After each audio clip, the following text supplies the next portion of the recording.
படைப்பு கர்ம வீரர் காமராஜர்.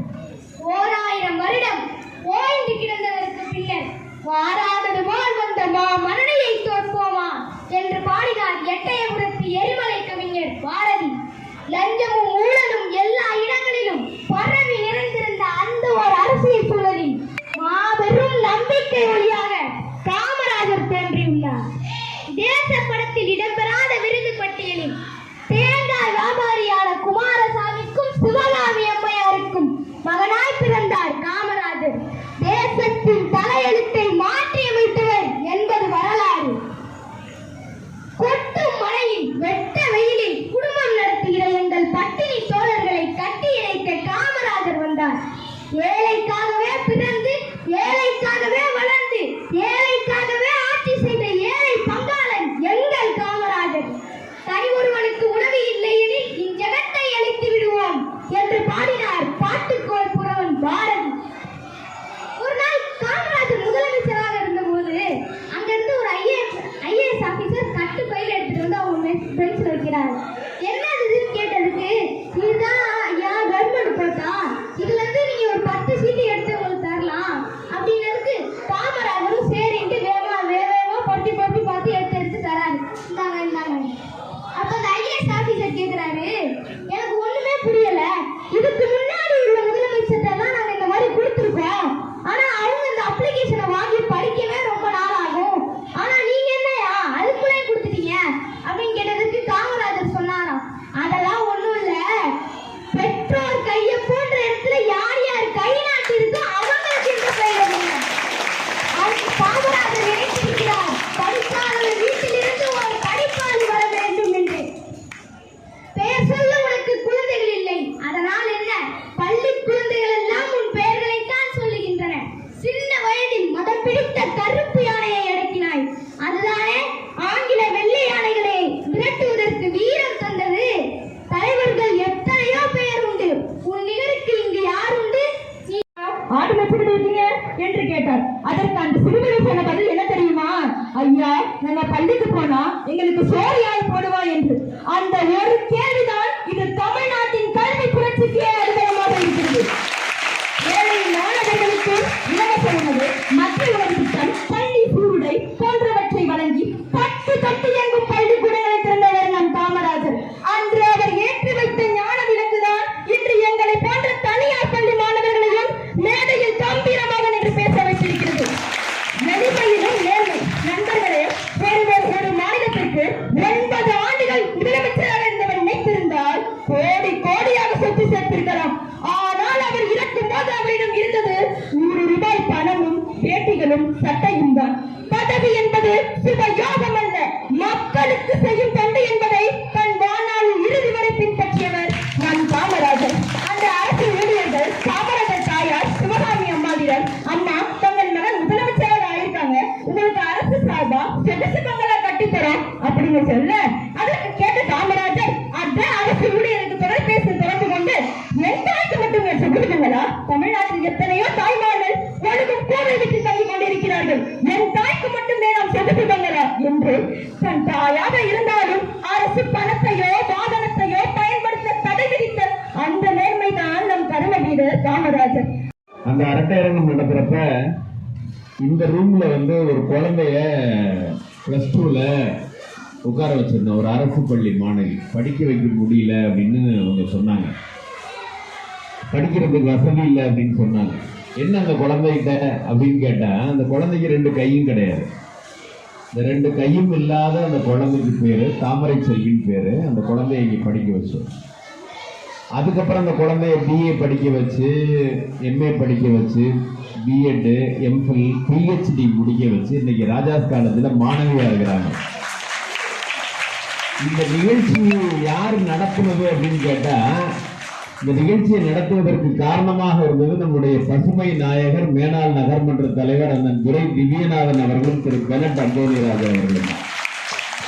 அதை உடனே எடுத்து நடத்தி கொடுத்தாங்க. நான் சொல்றது ஒரே ஒரு செய்தி மட்டும்தான் சொல்றேன். இது மாதிரி ஆயிரக்கணக்கான நற்காரியங்களை இந்த புதுக்கோட்டை மண்ணுக்கும் மக்களுக்கும் செய்த ஒரு பாரம்பரியமான பண்பாட்டு குடும்பத்தினுடைய பிள்ளை அவர் இன்றைக்கு சிறப்பு விருந்தினராக வந்திருக்கிறார். அவர் நம்மளுடைய குடும்பத்தினுடைய ஒரு சகோதரர். அவருக்கு பல்வேறு நிகழ்ச்சிகளுக்கு இடையில வந்திருக்கிறாங்க. அவருக்கு உறுதுணையா படை தளபதிகள் நம்ம பள்ளிக்கூடத்தில் என்னவா இருந்தாலும் நம்ம வைஸ் பிரின்சிபல் ஒரு ஃபோன் பண்ணா 108 விட வேகமாக வந்து நிற்கிற சிவகுமார் அவர்.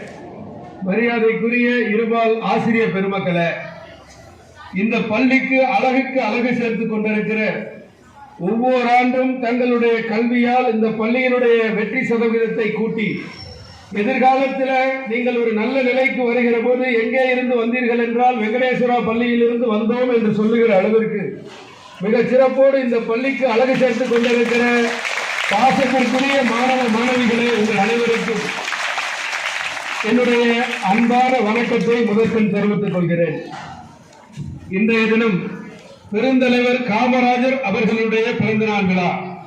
இந்த பிறந்தநாள் விழாவை ஒட்டி பேச்சு போட்டிகள் நடத்தி அந்த பேச்சு போட்டிகளின் மூலமாக பரிசுகளை பெற்றிருக்கிற மாணவர்கள் மாணவியர்களுக்கும் எங்களுடைய வாழ்த்துக்களை பாராட்டுக்களை அன்போடு தெரிவித்துக் கொள்கிறேன்.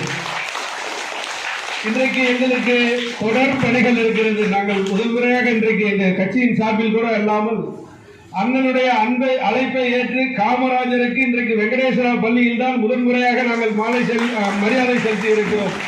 இதைத் தொடர்ந்து எல்லோரும் எங்களுடைய இயக்கத்தை சார்ந்தவர்கள் காத்துக் கொண்டிருக்கிறார்கள். காமராஜபுரத்தில் இருக்கிற அந்த காமராஜருடைய திருவுருவ சிலைக்கு மாலை அணிவித்துவிட்டு அதற்கு பிறகு லஞ்சம் தவிர நெஞ்சம் நிமிர் என்கிற ஒரு வாசகத்தை முன்னெடுத்து இன்றைக்கு நாங்கள் ஒரு கைரேகை இயக்கத்தை தொடங்க இருக்கிறோம். 10:30 மணிக்கு. நான் அதற்குள்ளாக 5 மணிக்குள்ள முடித்துவிட்டு அங்கு செல்ல வேண்டும்.